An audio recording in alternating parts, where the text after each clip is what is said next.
So hello दोस्तों, तो यार मुझे पहले माफ़ कर देना क्योंकि उस वीडियो के कमेंट्स अपने आप बंद हो गए थे और मैं बहुत कोशिश कर रहा था कि कमेंट्स ओपन हो जाए पर वो हो ही नहीं रहे थे। तो चलिए वो सब छोड़ते हैं और मैं आप लोगों को आज उस मूवी का 4th पार्ट बताने वाला हूँ। बट उससे पहले आप लोग अगर इनके 3 पार्ट नहीं देख पाए तो मैं उसके नीचे लिंक दे दूँगा, आप लोग उधर से जाके देख सकते हैं। आप फिर मेरे चैनल पर जाके सीधा नीचे स्क्रॉल करके आप लोग उधर से भी देख सकते हैं। तो पहले उन 3 पार्ट्स को देख के आइए और ये देख लीजिए। अब मैं आप लोगों से एक बात और कहना चाहता हूँ कि मुझे पता है कि जो भी हमारे व्यूवर्स हैं वो उस पार्ट को दोबारा नहीं देखना चाहेंगे और ना वो देखने वाले हैं, तो इसलिए मैं बता रहा हूँ उसका कुछ सीन जो हम लोगों ने लास्ट टाइम देखा था। हम लोगों ने देखा था कि जो मसाओ है वो साकी के पास जाता है उससे दोस्ती करने के लिए, पर जो वो होता है ना कज़ामा एक टाइमर लेके बैठा हुआ होता है कि वो कितने सेकंड्स पर साकी मसाओ को मना करेगी। तो हमें बताया जाता है कि साकी 1.5 सेकंड्स में मसाओ को मना कर देती है। तो यहीं पे हमारा जो वीडियो थी वो एंड हो जाती है, लेकिन आज मैं आप लोगों को नेक्स्ट पार्ट बताने वाला हूँ, तो इसलिए जुड़े रहिए अंत तक। सो दोस्तों, ये सब होने के बाद हम लोगों को दिखाया जाता है गाइस जो मसाओ और उसके जो बाकी दोस्त होते हैं उन लोग दुखी होकर बैठे होते हैं, लेकिन तभी उन लोगों को बाहर से एक तेज़ आवाज़ आती है जिसकी वजह से वो लोग जल्दी से भागते हुए बाहर की तरफ जाते हैं और वो लोग देखते हैं कि जो साकी है उसे कुछ लोग परेशान कर रहे होते हैं, बच्चे। उन्हीं में से एक हमारा प्यारा पपीता होता है, पपीता नहीं सॉरी चीता होता है, चीता होता है। तो वो जो चीता होता है वो उस साकी को परेशान कर रहा होता है, लेकिन तभी हम लोग देखते हैं जो साकी है वो मात्सुदाका मैम के ग्रुप के बच्चों से कहती है कि तुम अपने गंदे और पिलपिले हाथ मुझसे दूर हटा लो, नहीं तो वो मैं तोड़ दूँगी। शायद ऐसे ही कहा होगा, पर मुझे कुछ समझ में नहीं आता ना जापानीज़ में, तो मैं आप लोगों को एक्सप्लेन करके बता रहा हूँ, कुछ ऐसा ही कहा होगा। सो गाइस फिर हमारे पपीता को आ जाता है गुस्सा और वो साकी को धक्का देकर नीचे फेंक देता है, लेकिन जब वो फेंकता है और हंसने लग जाता है तब गाइस जैसी साकी उधर लेटी हुई होती है गुस्से में, लेकिन तभी एक मोटा सा लड़का और आता है, उसका नाम मुझे नहीं पता है इसलिए मैं नहीं बता रहा हूँ। जो मोटा सा लड़का आता है और साकी की जेब में से जो डॉल रखी होती है उसे निकालता है और ज़ोर ज़ोर से हंसने लग जाता है, लेकिन साकी तभी एक धक्का मार के और उससे अपनी डॉल छीन के वहाँ से भाग जाती है और जो वो बेचारा लड़का था मोटा धुंधली शक्ल का वो रोने लग जाता है। सो गाइस इसके बाद कुछ ऐसा वियर्ड सीन दिखाया जाता है जिसे मैं आप लोगों को वर्ड्स में एक्सप्लेन नहीं कर सकता हूँ, तो उसके लिए आप लोगों को ये सीन खुद ही देखना पड़ेगा। तो लेट्स गेट स्टार्टेड, देखिए।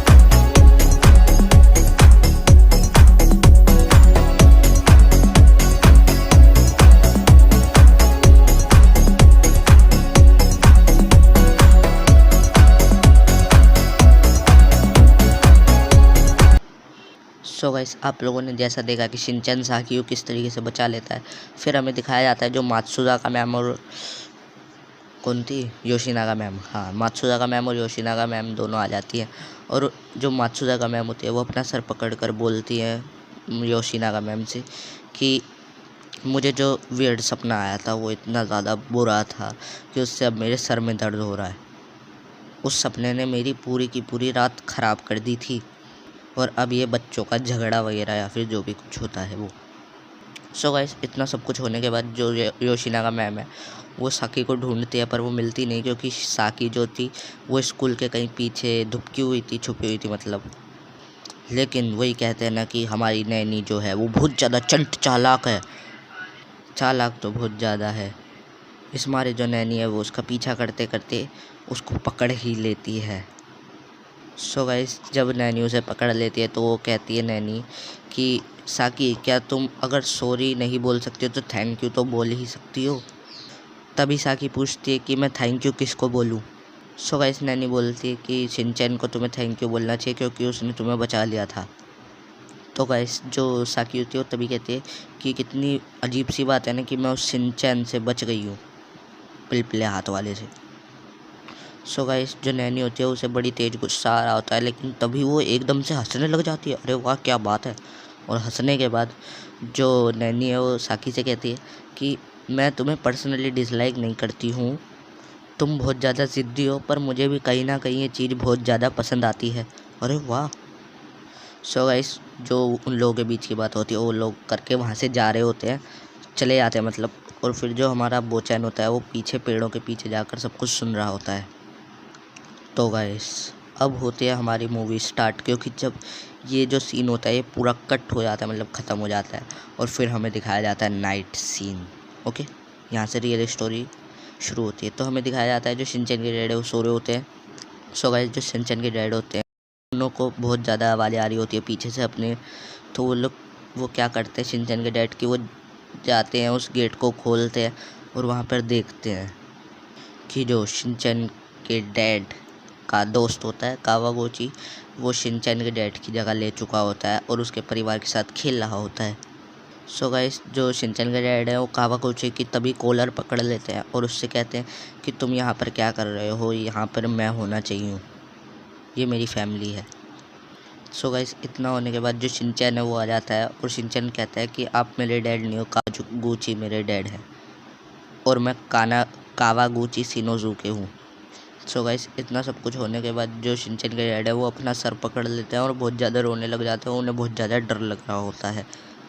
सो गाइस इतना सब कुछ होने के बाद भी तभी जो शिनचैन की मोम है वो भागते हुए आ जाती है और शिनचैन के डैड रियल वाली मोम आ जाती है और शिनचैन के डैड से कहती है अरे ये सपना देख रहे हैं हम लोग, हम सबको नाइटमैन आ रहा है। एक्चुअली में ये एक नाइटमैन है और तुम एक नाइटमैन देख रहे हो, ये रियलिटी बिल्कुल भी नहीं है। सो गाइस शिनचैन के डैड को सब कुछ समझ में आ जाता है, जो उन लोगों ने लास्ट टाइम नाइटमैन देखा था ये वहीं से स्टार्ट हो रहा है। सो गाइस उन्हें एक बड़ी सी मछली दिखती है अपने पीछे, जो उन लोगों ने लास्ट टाइम भी अपने ड्रीम के अंदर देखा था। सो गाइस जो ये लोग होते हैं शिनचैन के मम और डैडी, ये लोग अपनी उसी टाइम पे पहुंच जाते हैं, उसी वक्त पे जब उन लोगों को मारा और डांटा वाटा जा रहा था, और वो लोग इससे कहीं ना कहीं बहुत ज़्यादा शॉक हो जाते हैं।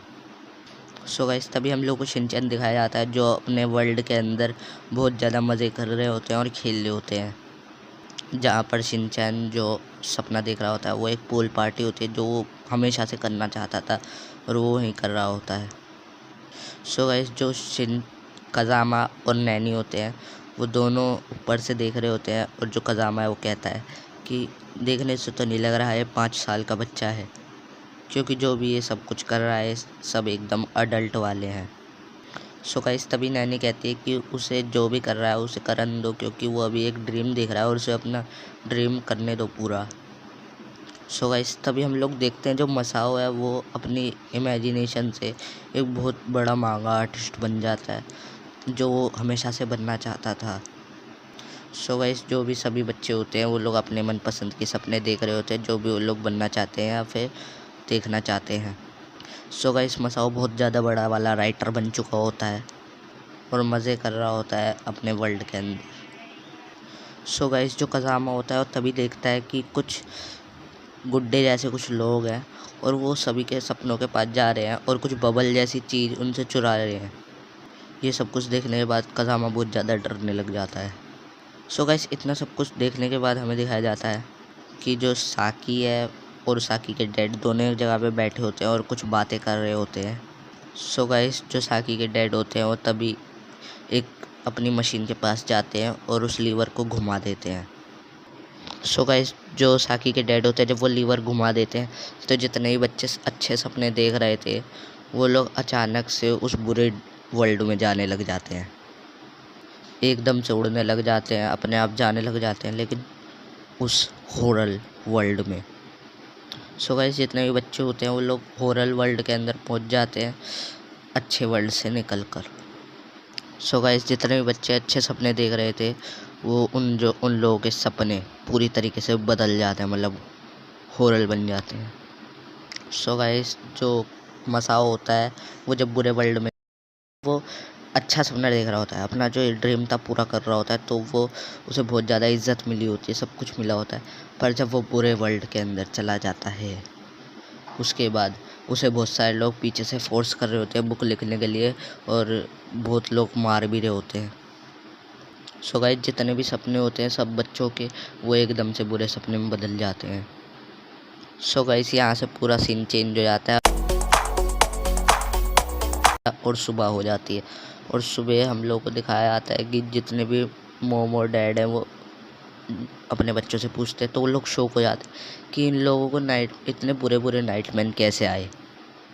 सो जब 2-3 लोगों को ही पता चलता है कि उन लोगों को बुरे नाइटमैन आए, तो सब लोग शौक हो जाते हैं। सो गाइस, तभी सब लोग समझ जाते हैं कि यहाँ पर भी नाइटमैन का सिंड्रोम पूरी तरीके से फैल चुका है, और यहाँ पर भी अब पहले की तरह कुछ नहीं रहा, और यहाँ पर सब लोग अब एक ही सपना देख रहे हैं, बुरे तरीके के सपने।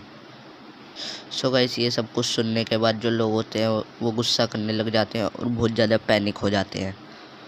सो गाइस, तभी हम लोग को दिखाया जाता है जो कात्सुकाबे ग्रुप है वो एक पार्क के अंदर बैठा होता है, और जो बोचैन होता है वो मसाओ के पास उसकी हेल्प कर रहा होता है, क्योंकि मसाओ जो है वो बहुत ज़्यादा डरा हुआ होता है और पैनिक कर रहा होता है।